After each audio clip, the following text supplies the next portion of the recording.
You're listening to Sox in the Basement, a production of the Broadcast Basement Limited, where every show is 30 minutes of good and comes from a basement bar on the south side of Chicago. Pull up a stool, pour a cold one, and join us right now for Sox in the Basement. Heard everywhere podcasts can be found, and always at soxinthebasement.com.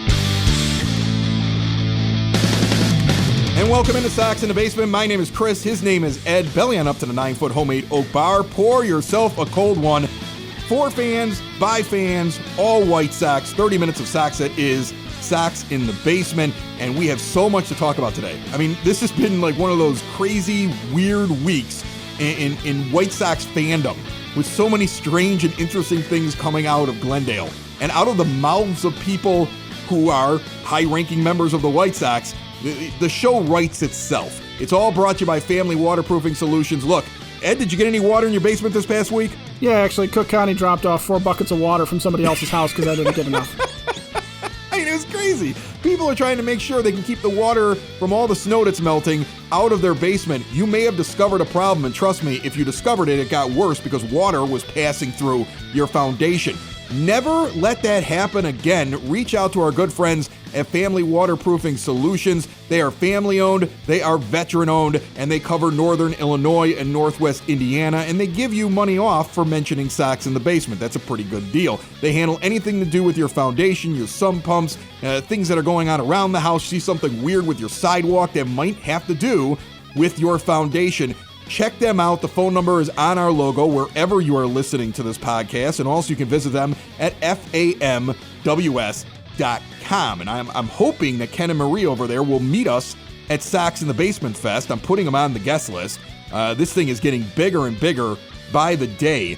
We have several people already confirmed for it. Remember, tickets go on sale next Saturday, a week from the date that this show comes out, 12 noon, high noon, for the March 20th event, Sox in the Basement Fest at Blue Island Beer Company in the heart of Blue Island. Not only is there a spring training game that we'll be putting up for you to watch along with us, Sox versus Indians that day, but we have confirmed members of Section 108 going to be there.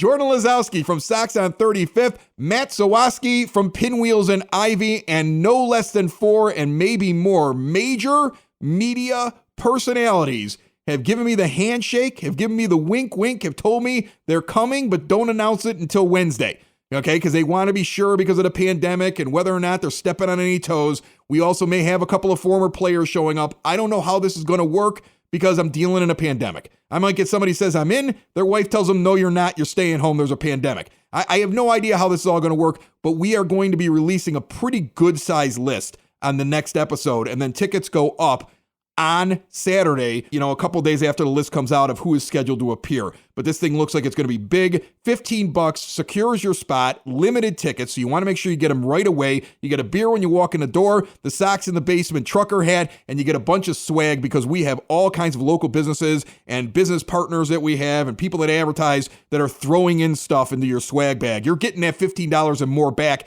when you walk in, and then you get a party, Ed. Oh, yeah. Not just a party, but you're going to be able to kick off the White Sox 2021 season in absolute style because you're at a great brewery. We are going to be able to talk about the Sox. We're going to have a really good idea of who the team is and what's going on there. We're going to have a bunch of good opinions and people who are close to the team and people who know things and cover the team. And it's going to be just a bunch of us getting together, drinking some good beer, and getting to talk about our favorite team. Yeah. What better way to spend an afternoon? We're going to know so much by that point. We learned an awful lot this week. I don't know where to start. I mean, the obvious thing is to jump into the Rick Hahn comments because he made himself sound so stupid. But before we get to that, something that just recently came out, Bruce Levine, and he's one of those guys I cross my fingers and hope it's true. You kind of wait for somebody else to say it too. And maybe by the time this episode comes out, somebody else will have said it as well. But Bruce Levine saying he talked with Tony La Russa and Kopech and Crochet starting in the bullpen at the beginning of the 2021 season, with Rodon being the 5th starter. Now, I don't like it, but I don't know what I'm supposed to do about it. I feel like what they're doing is they're trying to save innings early on, and there's no way Rodon is actually pitching for this team by the All-Star break as a starter unless one of the other 4 guys that are above him get injured. The second Rodon came back on a major league deal, you knew that he was at least being looked at as a starter because they were not signing him to a $3 million deal to be, a long reliever out of the pen. They could find that much cheaper and spend that $3 million elsewhere. And we've talked about how the Sox have or haven't spent their money all season long, off season long. But the whole idea with Kopech starting in the bullpen was always going to be exactly that. Limit his innings, limit his exposure, get him ramped up, and then down the stretch, you've got him taking a starting role. Ideally, you've got Cease taking a next step. You know what you're going to get or should get out of Giolito, Keuchel, and Lynn. And Rodon is either going to disappear as a swing guy or he is just not going to be on the team. But for him to be a starter down the stretch, the only way that happens is if, like you said, somebody's hurt, or if whatever magic Ethan Katz is trying to work with Dylan Cease and with Ronaldo Lopez and with Carlos Rodon works, and Rodon somehow takes a step that we didn't think that he could take after all these years of watching him not be what he was drafted to be. What you have is you got three hosses at the top. I mean, you got three really good pitchers, and that's what's going to matter in the postseason if you make it. I don't assume we're making it to the postseason. I would have assumed we were making it if we would have gone out and made a couple extra moves that we didn't make because the owner had a very strict budget. I also see a guy in Cease that I have hope for. I do. I have hope for Dylan Cease.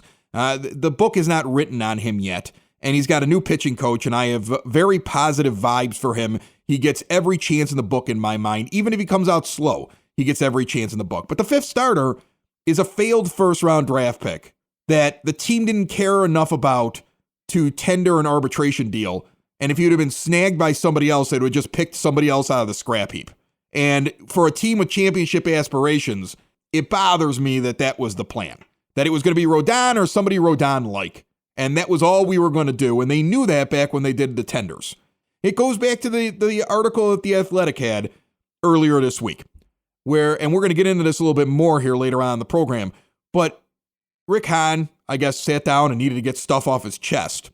And before we get into the stupid things he actually said something that was very telling. Yeah, right. Okay, he said something that when I first read the article, before I got to the stupid parts, the parts that were annoying, the parts that were not based in reality or fact, before all that, Rick Hahn, this is the quote, it actually says he, but he's talking about Hahn.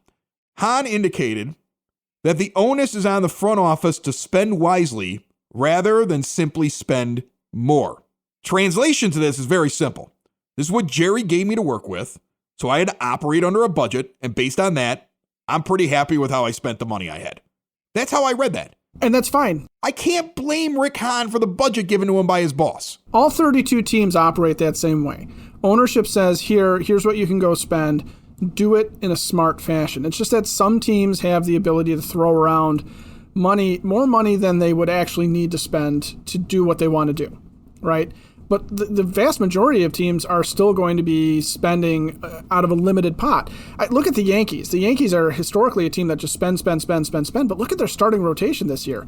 I called them, Garrett Cole and the Flyers? Because they've got, Corey Kluber coming back off of injury. They've got Jordan Montgomery trying to reclaim some stuff after his Tommy John. They've got Jamison Taillon. He's trying to reclaim stuff that he never really had. Montgomery's 28 years old. Exactly. Right. He's Carlos Rodon. He's their Rodon. That's what Montgomery is to them.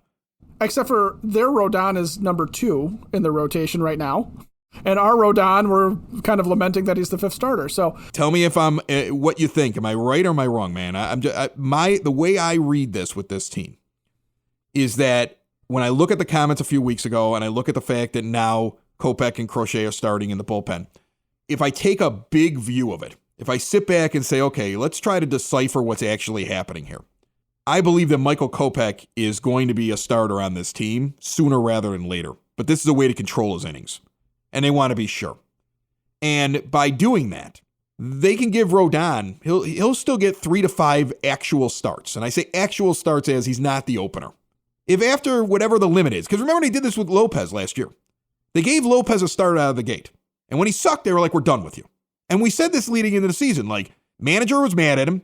They don't think his head's on straight. He's going to get a little bit of rope, but not a lot. And if he hangs himself with it, then we move on to another pitcher. Right. And that's exactly what happened. That's what's going to happen to Carlos Rodon. For $3 million, you put him out there because he's giving you a chance to at least compete. while you're waiting on the guy that you really want to be a starter to get to that point that you have in your mind where he can start extending his workload because they want him for the back half of the season and they want him for the postseason. That's what they want. They don't want to have to shut him down. So wherever it is, whatever amount of games, and if you think about it, 5 starts could actually last him 2 months because in the early part of the season, you have all these days off that are built in where you might actually get to skip Rodon a couple of times. So imagine you end up skipping him 2-3 times in the first 2 months and you give him 5 starts. You know, now you're almost 2 months into the season by the time he gets to that threshold. If he hasn't been able to do anything that you're confident in, and you're sitting there saying, well, we're getting here to the end of May, and we're ready to start putting Kopech into more innings. Now all of a sudden you make Rodon an opener like we described on the last show, and he only sees a lineup once. But then he becomes an opener as they move Kopech now into the thing of, all right, he's coming in the 3rd inning and he's pitching through the 6th. He's pitching 3, 4, 5, and 6. Now he's at 4 innings. And then after the All-Star break, now Michael Kopech's starting. And Carlos Rodon could just be waived at that point. Like they might just say, hey, you think you can handle the bullpen? No, I'm a starter. All right, take it easy, big guy. Yeah. Paid you $3 million for half a season. We're good. That's a very realistic thing to me when I look at Carlos Rodon. The best case scenario is that he comes out and makes good on the promise that he had when he was a first-round pick. But thinking that that's going to happen is kind of fooling yourself. I think it's more, as you describe, he is going to be used as we kind of know what we have situation. They're going to skip starts on him. He's not going to get, every 5 days because you don't in the early part of the season in particular. And then as soon as Kopech is ready and ramped up and ready to go, Rodon is going to have to make a decision. He's either going to have to go to the bullpen, he's going to have to go to Charlotte, or he's just going to have to go take his chances on the street. The other thing, too, is that I will only become extremely frustrated at this. I'm frustrated that they didn't go a different direction in the offseason, but I will become extremely frustrated if Rodon comes out in spring, does not look good, and there are guys that have better springs than him that could get major league innings and still have options to go down if Kopech overtakes him, and they still run Rodon out there instead of giving, say, Stever or Lambert or somebody like that the opportunity to show what they can do in the majors in the earlier part of the season, especially if they need them at the end of the season in September when they're trying to line up the rotation and when they're trying to get guys, a little bit of rest before we go into the postseason, again, assuming the Sox make it. I get muscle aches all the time. I've gone from being able to do whatever I want to and not feeling any pain to basically getting pain for any kind of physical activity. Good news, there's a local family-owned Southside business that provides a CBD topical that will not break the bank.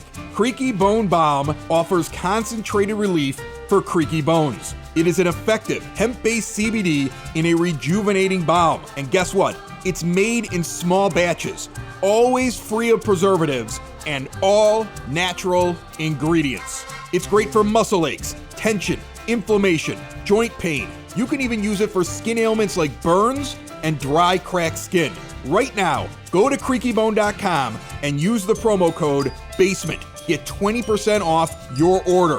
Whether it's physical activity or off-season stress, Creaky Bone's gonna help you out. Use that promo code BASEMENT, 20% off your order right now at creakybone.com. Joining me on the phone line right now for Sox in the Basement, and this is kind of fun. If you're paying close attention listening to the show, the majority of the show is recorded with me and Ed earlier in the night, and now I have to adjust on a Friday night to Scott Merkin because he's living the life in Arizona. It's warm. The hours are different, and I would imagine it's a big giant party down at spring training, right, Scott? How are you? Good, either that or I completely forgot until you text me, so we're taping it now. One of the two. And that's nothing against your great program. It's just I'm very forgetful at this point in my life. So I've seen some great quotes. You're doing a great job down there. I'm learning an awful lot just following you on Twitter.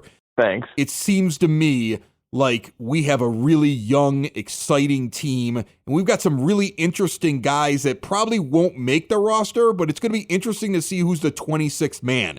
I mean, we're talking about Sheets out there. I keep hearing his name. Zach Collins, possibly. You were talking about it. We actually said it on our last show. You projected him to be in the starting lineup. Ed and I weren't so sure because we were like, if you're keeping Vaughn and you're keeping 3 catchers, I'm not so sure about it. Jake Berger looks good. I don't think he's breaking camp with the team, but there's a guy you might see eventually, sooner rather than later here on the south side. Who is the story out there? You're watching these guys. Like, Who should we be really excited about? What have you seen that's made you excited about the White Sox so far?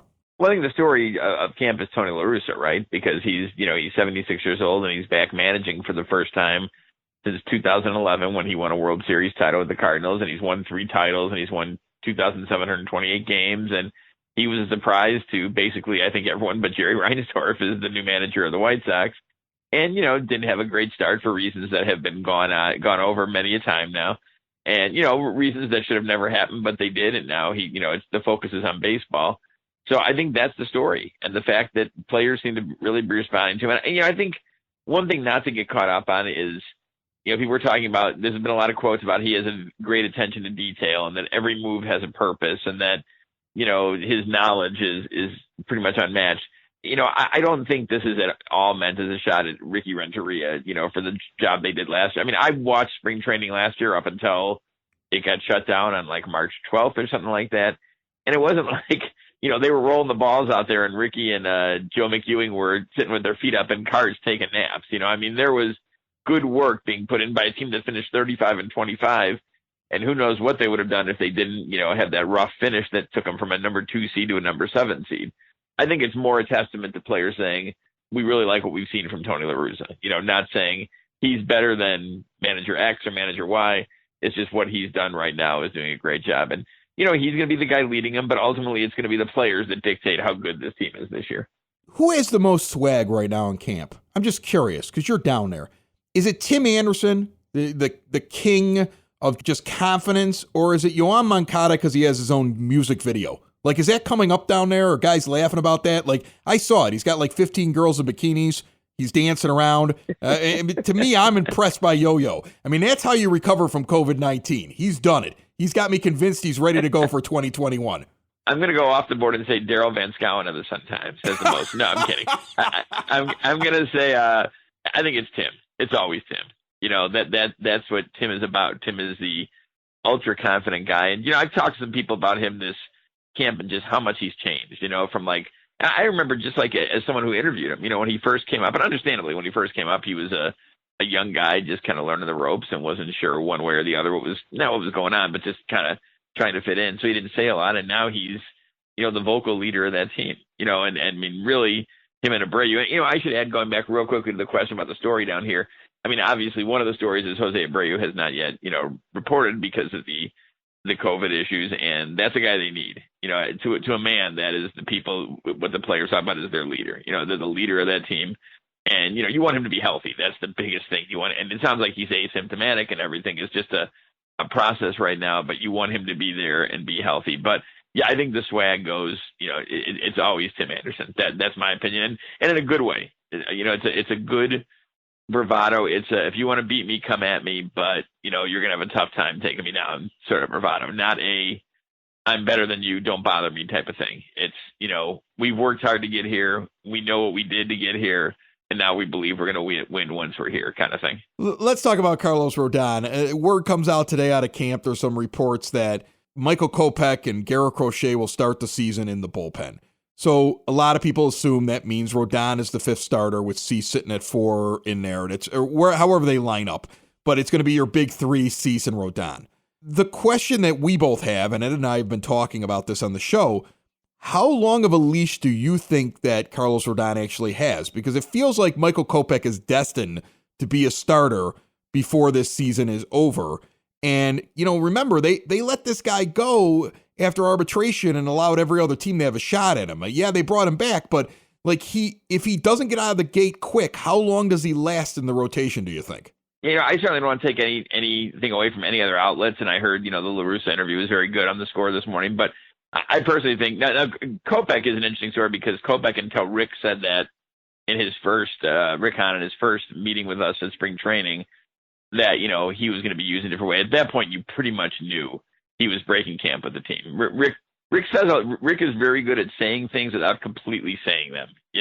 Oh yeah. So at that point, he pretty much said, if you read between the lines, it was very and then Aaron Bummer yesterday mentioned about how Kopech was saying, I got to figure out a routine in the bullpen. Well, that's pretty clear that he's going.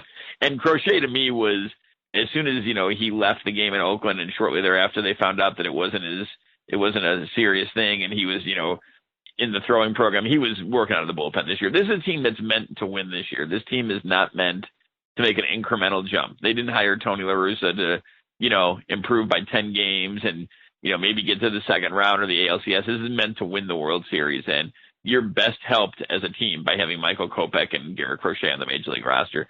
Yeah, with that said, Rodon is in the mix at 5. I think Lopez probably has a shot at 5. It's probably Rodon's job right now. I don't know what the so-called leash is going to be. You're going to have Kopech and Crochet, I think, getting stretched out because remember, as much as they want to win this year, they want to keep winning, and they believe Crochet and Kopech are going to be a part of that by, being in the starting rotation in the future and for what they hope is many years to come. But they also have, I think, money to spend at the trade deadline if, that's what they need. If they feel like they need another big starter to go in there behind Giolito and Keuchel and Lynn, then they may go out and make that move. May go out and get that guy. But I would have to guess right now, whatever they need a fifth starter for, at least in April, that's going to be Carlos Rodon. All right, I'm going to let you go, but I'm going to ask you, based upon what you just said, that the White Sox are in it to win it this year. If I had to put a gun to your head, Scott, and I would never do that because I love you, would you think it was more likely this team is better this year or better next year? Because I keep thinking when Kopech and Crochet are good, like 2022 really is the unstoppable year. Am I wrong? I just have a feeling this year's team, for some reason in my mind, this team's either going to be like a 95 to 97 win team or like an 82 to 84 win team. I don't know why I feel that, because I just think it's so early. And, it's interesting because I think people just, obviously Jake Berger is a great story down here at camp. Tremendous story. He's lost 40 pounds. He's, got his career back. He's fought through depression and anxiety and that kind of thing. And, he's not going to break camp with the team, but he's a great story. Same with Gavin Sheets, losing weight and learning another position. But everything is overreacted to in spring training. A guy throws a great bullpen and you're like, oh, I hear that, he's getting better from bullpen to bullpen. Well, that's great. And it may be true, but you got to face hitters, right? And just like on the flip side, you see someone, if you're a fan on a team that might be in the same area as you, and you see someone struggle in a bullpen, you're like, oh, they're sunk. Well, that's not true either. It's guys are working on it. I remember, just as an example, one year when Wade Davis, the 1 year he closed for the Cubs, so was that 17, I want to say? I think he went out one game, and I think he gave up 5 runs in a Cactus League game because all he threw was fastballs in that game. And he was just focused on certain locations. So, I think it's hard to read here, but just when you take the temperature of this team, I think this team has got a chance to do something special. I think it's a good start will certainly help them. And I still think, my theory is that if you have a team that's won the title 2 years in a row and they haven't done anything really to take a step back, I think that's a team you still got to beat, right, in Minnesota. Not saying the Sox can't beat them and won't beat them, but I still think, this is far from the Sox and everyone else. It's, to me, it's a 3-team race with Kansas City improved and Detroit not as bad as they were last year. Scott Merkin, MLB.com. He's got his finger right there on the pulse of the White Sox, and he's going to go out now and party Arizona style. Thanks for joining Sox in the Basement. Or go to sleep, one of the two. Sox in the Basement listeners, do the hard work. And if you're a hardworking man or woman on the South Side, you need to be outfitted properly. And that's why you should visit Red Wing Shoes in Evergreen Park, New Lenox, and Geneva. A work boots specialty store that carries sizes from 6 to 16 and feet as wide as 4E. A 115-year-old company that came out of Red Wing, Minnesota. And one of its largest stores in the entire Midwest is in Evergreen Park, Illinois, ever since 1976. When you're on your feet, the footwear is everything. So why not get an expert fitting? They warranty, repair, and offer free conditioning with laces. And they also carry Carhartt work clothing as well. Located at 3347 West 95th Street in Evergreen Park, Illinois, at 208 East Maple Street on Route 30 in New Lenox, or at 1749 South Randall Road in Geneva. Visit them today. You work hard. You've earned it. Red Wing Shoes. So let's talk about how Rick Hahn put his foot firmly inside of his mouth this week. I hope he was wearing clean shoes. Yeah, and here's what's funny about it. He didn't need to do it. Because we had already pretty much talked about what he admitted to in the article. Like if you listen to Sox in the Basement, what Rick Hahn said was pretty much something that we had been on top of for the last month. But nobody from the White Sox had said it, which makes me wonder when he's yelling about White Sox Twitter personalities is he also yelling about White Sox podcast that might be a little bit too close to home? Because he sits down with The Athletic this week and he starts talking about people with their hot takes on Twitter, not based in reality or fact. And he's trying to craft a narrative. He does the thing that maybe annoys me more than we all have these pet peeves, right? The thing that bothers me the most is when people try to do revisionist history.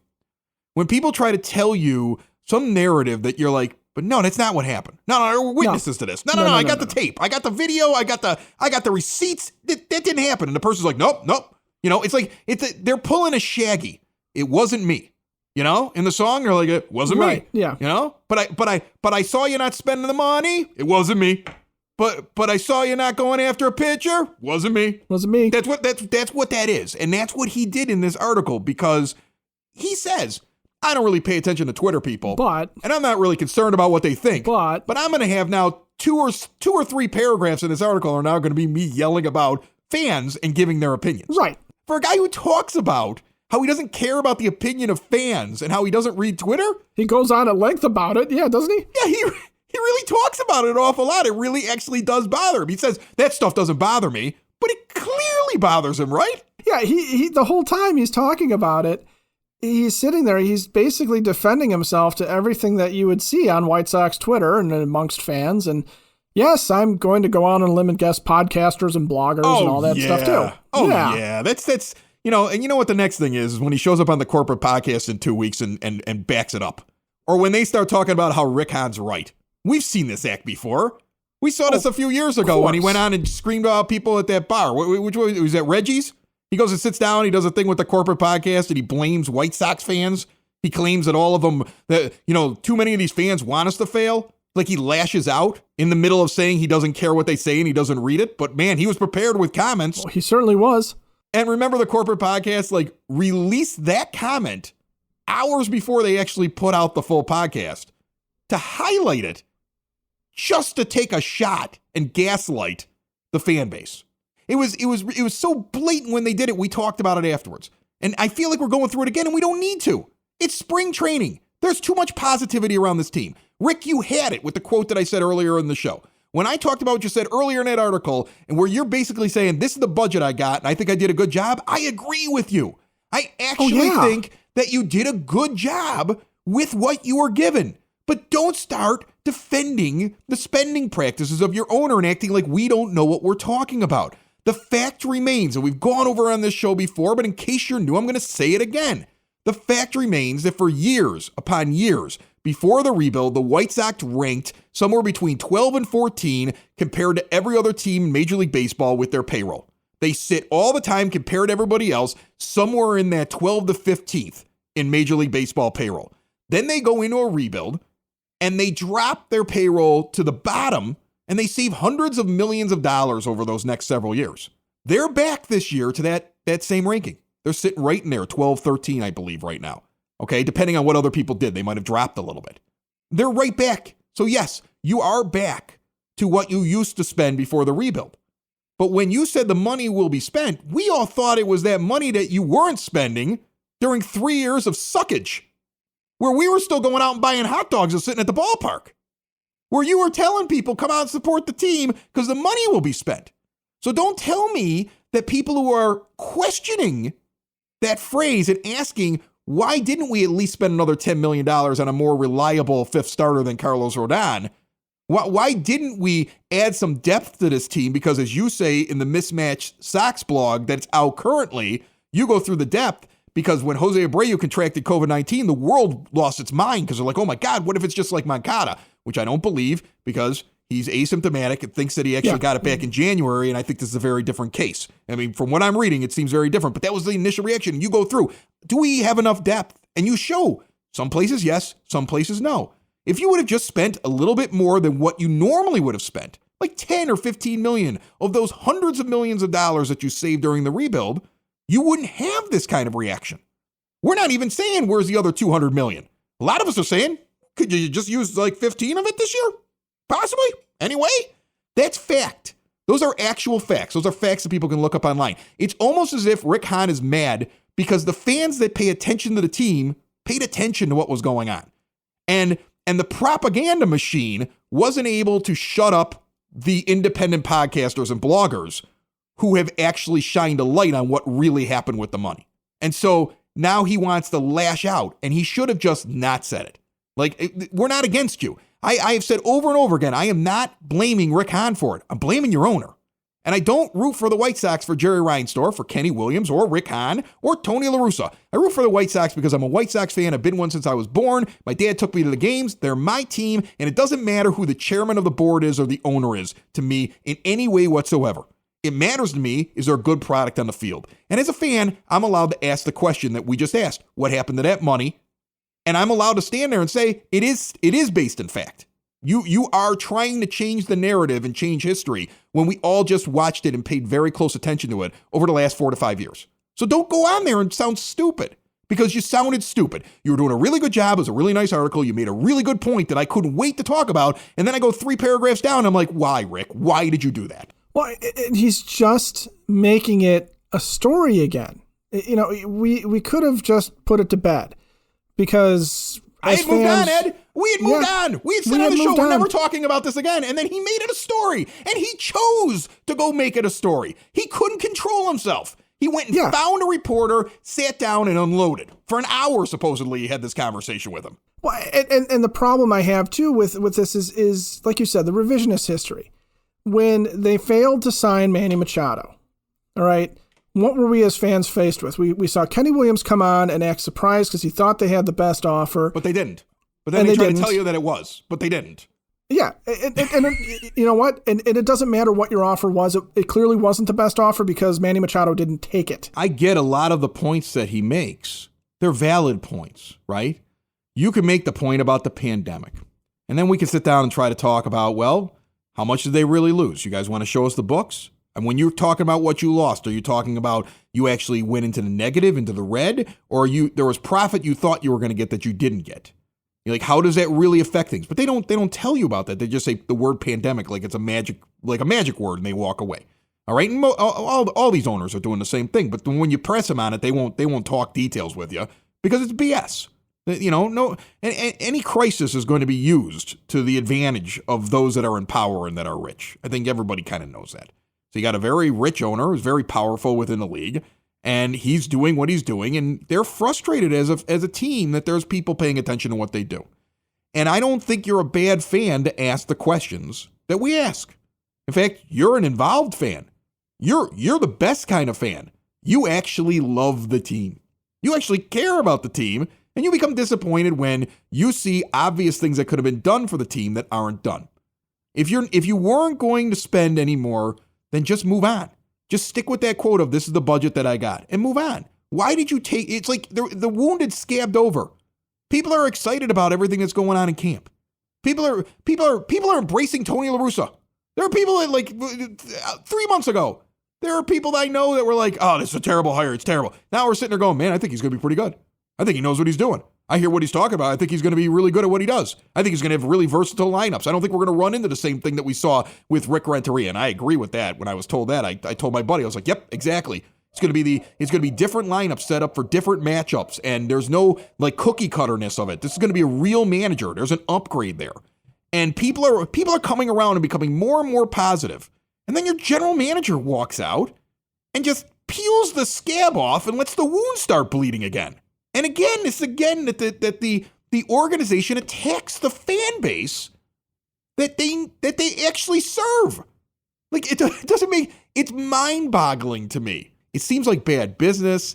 It seems really petulant. Like, you know, like we don't like being picked on. We don't like people like watching us. We just want to run our team and have nobody ever say anything that questions what our reasons are because we're the smartest people in the room. It's disappointing. It really is. And you know, I would like to enjoy my White Sox. If you don't have something nice to say, don't say it at all, Rick. If you don't have anything nice to say, don't say it at all, Kenny. If you don't have something nice to say about the fan base, don't say it at all, Jerry. And that goes for everybody else inside the organization. If you don't have something nice to say, don't say it at all. Because right now, you've probably got the best chance of bringing back fans that were sick of you over the last couple of years. And you're out here banging the drum telling people that you don't have a right to ask questions. You don't have a right to add up. You don't have a right to go on one of these websites on the internet and click payroll and look at the history of the payroll and easily figure out what's actually happening. Don't look at that. Pay no attention to the man behind the curtain.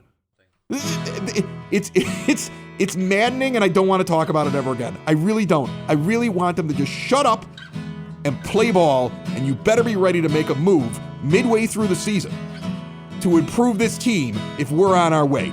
And I don't want to hear this cry poor crap again from this team.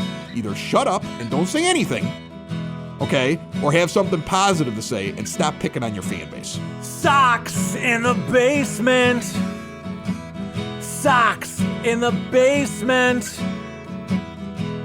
Sox in the basement. Sox in the Basement. Heard everywhere podcasts can be found, and always on soxinthebasement.com.